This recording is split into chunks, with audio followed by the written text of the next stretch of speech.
राधे राधे जी, विप्लव भक्ति चैनल में आप सभी का बहुत बहुत स्वागत है, अभिनंदन है। तो आज थर्सडे है, बृहस्पतिवार। तो बृहस्पतिवार के दिन भगवान विष्णु की पूजा की जाती है और इस दिन पूजा करने से विष्णु भगवान अत्यंत खुश होते हैं। और उनकी व्रत पूजा की विधि इस प्रकार है। उसमें मुनक्का, चने की दाल और गुड़ प्रसाद चढ़ाया जाता है और पीले फूल अर्पण किए जाते हैं। और आप भी, जो व्रती है वो भी पीला वस्त्र पहनता है। तो बृहस्पति भगवान की कथा इस प्रकार। प्राचीन काल की बात है, एक बहुत बड़ा प्रतापी राजा राज्य करता था। वो प्रतिदिन हर बृहस्पतिवार को पूजा करता, भगवान विष्णु की पूजा किया करता था और दीन दुखियों को दान पुण्य दिया करता था। पर ये सब बातें उसकी रानी को अच्छी नहीं लगती थी। रानी ना पूजा पाठ, ना किसी देवता का पूजा पाठ करती थी और ना ही किसी को दान पुण्य किया करती थी।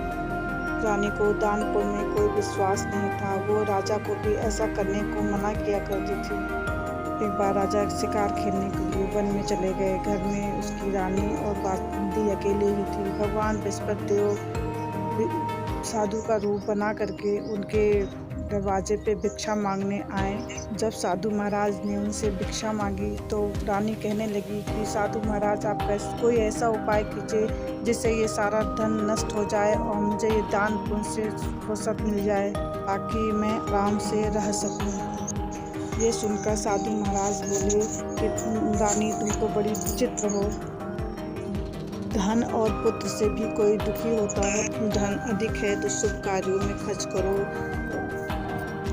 गरीबों की कुंवारी कन्याओं का विवाह कराओ, बाग बगीचे लगवाओ, विद्यालय बनवाओ। इससे तुम्हारे दोनों लोग सुधरेंगे। इस प्रकार के कर्मों से आपका और आपके आने वाली पीढ़ी का नाम ऊंचा होगा। तो आप इस तरह के कर्म। मगर ये बात सुनकर रानी खुश ना हुई और वो यही कहने लगी कि मुझे ज़्यादा धन की आवश्यकता नहीं है। देती फिरूं और उसको संभालने में ही मेरा सारा समय नष्ट हो जाए, मुझे ऐसे धन की आवश्यकता नहीं है। तब साधु महाराज कहने लगे, अच्छा, अगर तुम्हारी ऐसी ही इच्छा है तो तुम ऐसा ही सही, मैं जैसा तुम्हें बताता हूँ वैसा ही करना। बृहस्पतिवार को घर गोबर से लीपना, राजा से कहना वो हजामत करवाएं, अपने केस को काली मिट्टी से धोना और कपड़े को धोबी के यहाँ धुलने देना। इस प्रकार 7 बृहस्पतिवार करने से तुम्हारे सारे धन संपत्ति नष्ट हो जाएगा और तुम आराम से रह सकोगे। इतना कहकर बृहस्पति भगवान महाराज जी वहाँ से अंतर्ध्यान हो गए। साधु के बताए हुए कार्य को करते हुए 3 बृहस्पतिवार ही बीते थे कि रानी के सारे धन संपत्ति नष्ट हो गए। दोनों समय भोजन खाने के लिए भी लाले पड़ने लगे।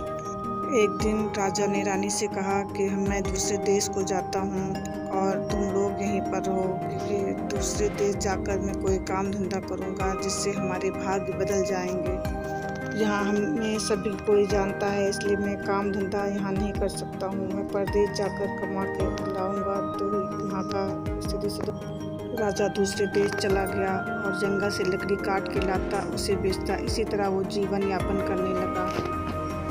उधर रानी और बांदी दुखी रहने लगी। उनके खाने के लिए कुछ भी नहीं था। एक बार रानी और दासी को 7 दिन बिना पूजन के रहने पड़ा।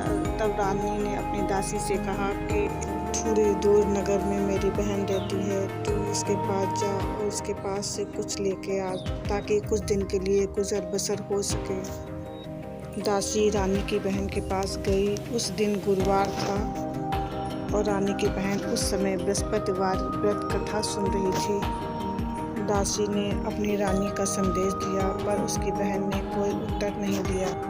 जब दासी को रानी की बहन का कोई उत्तर नहीं मिला तो वो बहुत ही दुखी हो गई और उसे बहुत क्रोध आया। वह वापस आकर अपनी रानी से कहने लगी। ये सुनकर रानी ने अपने भाग्य को कोसा। उधर उसकी बहन, मेरी बहन की दासी आई थी किंतु मैं नहीं बोली, इससे वो बहुत ही दुखी हुई होगी। इसलिए कथा समाप्त कर पूजन खत्म करके प्रसाद लेकर वो अपनी बहन के घर के लिए रवाना हो गई। वहाँ पहुँचकर उसने अपने बहन से कहा कि बहन, तुम्हारी दासी मेरे घर गई थी, पर उस वक्त मैं बृहस्पति भगवान की कथा सुन रही थी। जब तक कथा होती है तब तक ना उठते हैं और ना ही बोलते हैं, इसलिए मैं नहीं बोली। बताओ किस लिए गई थी आपकी दासी मेरे घर? रानी कहने लगी, बहन तुमसे क्या छुपा है, मेरे घर में खाने के लिए अनाज नहीं है, इसीलिए तुम्हारे घर मैंने दासी को भेजा था। ऐसे कहते कहते रानी के आंखों में जल भर आया और उसने दासी और साधु भगवान की और सारी कहानी अपनी बहन को बता दी। उसकी बहन कहने लगी, बृहस्पति भगवान महाराज सभी पर कृपा करते हैं, देखो शायद तुम्हारे घर में ही अनाज रखा हो। ये सुनकर उसकी बहन ने बोला, बहन मैंने पूरा घर छान लिया, कहीं भी एक भी दाना अनाज का नहीं है। उसने कहा, नहीं बहन देखो शायद आपके घर में अनाज मिल ही जाए।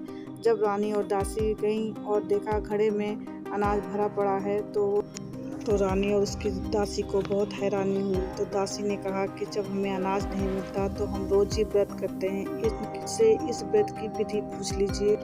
रानी ने अपनी बहन से व्रत की विधि पूछी तो उसकी बहन ने बोला, बृहस्पतिवार के दिन स्नान करके सुबह उठकर स्नान करके पीला वस्त्र पहने और चने और मुनक्के से भगवान विष्णु के केले के वृक्ष के जल में पूजा करें और कथा सुने। ये करने से आपकी सारी मनोकामना पूरी होगी और आपसे भगवान विष्णु प्रसन्न हो जाएंगे।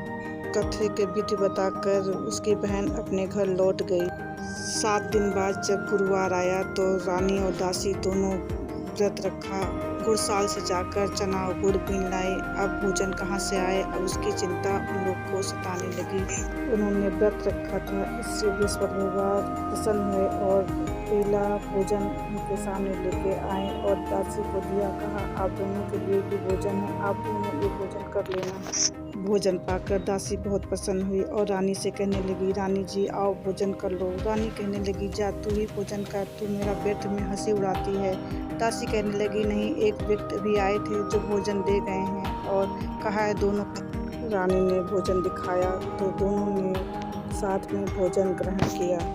उसके बाद वो सभी बृहस्पतिवार को व्रत रखने लगी, पूजा करने लगी और भगवान बृहस्पति की कृपा से उनके पास फिर से धन हो गया।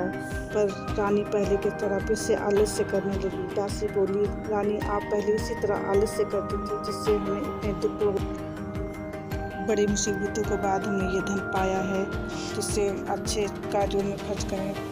विद्यालय बनवाइए, पाठशाला बनवाइए, कुंवारी कन्याओं का विवाह कराइए और बावड़ी बाग बगीचे का निर्माण करिए। इससे करने से हमारे यश और कीर्ति बढ़ेगी और हमारा धन संपत्ति आगे बढ़ेगा। रानी ने इसी तरह के कर्म करने प्रारंभ कर दी। नदी, तालाब, बावड़ी बाग बगीचा, विद्यालय और भूखे मनुष्य को भोजन कराना। इस तरह रानी के बहुत यश फैलने लगा। उधर राजा दुखी रहने लगा। एक दिन राजा को रानी की बहुत याद आई। सपने में रानी को बहुत दुखी देखा तो राजा लकड़ी काटने के लिए वन को गया था और चिंता में बैठा हुआ था। बृहस्पति भगवान साधु का रूप धारण करके लकड़हारे के पास गए और कहने लगे, लकड़हारे तुम इतना चिंता में क्यों बैठे हो। लकड़हारे ने साधु महाराज को पूरी कहानी सुनाई। तब भगवान बृहस्पति देव महाराज ने कहा कि तुम बृहस्पतिवार का व्रत किया करो, जिससे तुम्हारे सारे संकट दूर हो जाएंगे।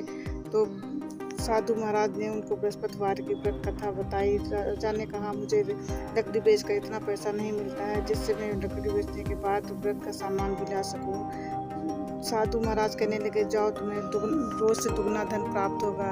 राजा गए और लकड़ी काट कर वन में गए। उन्हें रोज से दुगना धन प्राप्त हुआ और वो बृहस्पतिवार का व्रत करने लगे।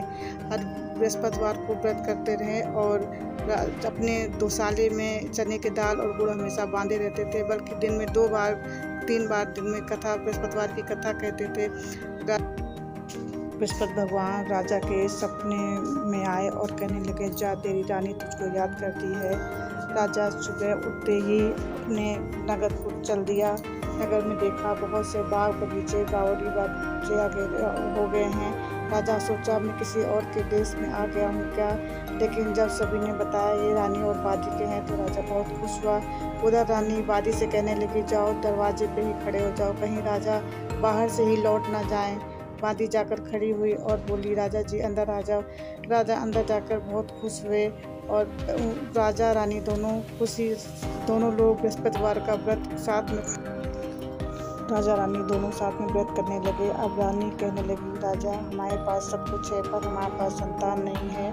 तो राजा और रानी ने दोनों मिलकर बृहस्पतिवार को संतान के लिए प्रार्थना की। 9 महीने राजा और रानी को एक पुत्र रत्न प्राप्त हुआ और राजा रानी जीवन पर्याप्त बृहस्पतिवार की कथा करते रहे और उसके बाद उन्हें अंत में मोक्ष की प्राप्ति हुई। तो ये थी बृहस्पतिवार भगवान की कथा। आपको कथा कैसी लगी आप लोग कमेंट बॉक्स में ज़रूर बताइएगा। हमसे कोई भूल हुई हो तो भी ज़रूर कमेंट बॉक्स में बताइएगा। आप सभी को बृहस्पतिवार भगवान खुश रखें, स्वस्थ रखें, मस्त रखें और बेल आइकन दबाना आप लोग बिल्कुल भी ना भूलिएगा। और जो नए हों, पहली बार मेरी कथा सुन रहे हों, वो भी सब्सक्राइब कर लें, लाइक कमेंट ज़रूर कर लें। आप सभी लोग इसी तरह बृहस्पतिवार का व्रत कथा ज़रूर करें। अगर आप लोग रहते हैं तो पूजन करना ज़रूरी है। और बस इतना ही। नेक्स्ट वीडियो में आप सभी से फिर से मिलते हैं। तब तक के लिए नमस्कार। आप चलें।